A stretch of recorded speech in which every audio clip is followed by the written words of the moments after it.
அனைத்து இந்திய அண்ணா திராவிட முன்னேற்ற கழகத்தின் தலைவியாக, மக்களின் தலைவியாக, உங்களின் தலைவியாக, நாளை எதிர்காலத்தை மாற்றியமைக்கக்கூடிய வல்லமை பெற்ற சிறந்த தலைவியாக, ஏழை எளிய மக்களின் எளிய மகளாக உங்களுடன் நின்று கண்டிப்பாக பணியாற்றுவேன்.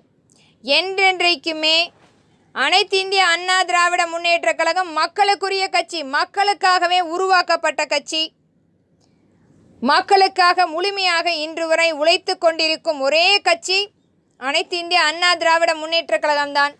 இன்றைக்கும் நியாய விலைக் கடைகளில் கிடைக்கக்கூடிய செறிவூட்டப்பட்ட அரிசி தரமற்ற அரிசியாக மக்களிடத்தில் கொண்டு போய் சேர்த்து கொண்டிருக்கிறார்கள். பல முறை இதை பற்றி விமர்சனம் செய்தும் வலியுறுத்தியும் கோரிக்கைகளாக விண்ணப்பங்களாக நம்மளுடைய மத்திய அரசிடமும் மாநில அரசிடமும் இன்றைக்கு சமத்துவ திராவிடம் என்று சொல்லி கொண்டிருப்பவர்கள் இதை பற்றி எந்த ஒரு அங்கீகாரமும் அதற்குரிய செயல்பாடுகளும் செய்யாமல், செவி கொடுத்து கூட கேட்காமல், பணக்கார வர்க்கங்களை மட்டுமே இவர்களுடைய ஆட்களாக வைத்துக்கொண்டு ஏழை மக்களை இன்றைக்கும் புறக்கணித்து கொண்டிருக்கிறார்கள், நிராகரித்து கொண்டிருக்கிறார்கள்.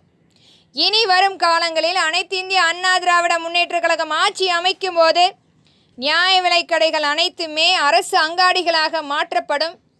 முழுமையாக நம்மளுடைய விவசாய மக்களிடத்தில் இருக்கும் விவசாய பொருட்களை கொள்முதல் செய்து ஒவ்வொரு மாவட்ட ரீதியாக மாவட்டத்தில் 8 கிடங்குகள் அமைக்கப்பட்டு முறைப்படுத்தி நம்மளுடைய விவசாய மக்களிடத்தில் வாங்கும் பொருட்களை சுத்தகரிப்பு செய்து அனைத்து பொருட்களுமே நியாயப்படுத்தி நம்மளுடைய அரசு அங்காடிகள் மூலம் விற்பனைக்கு கொண்டு வந்து சேர்க்கப்படும்.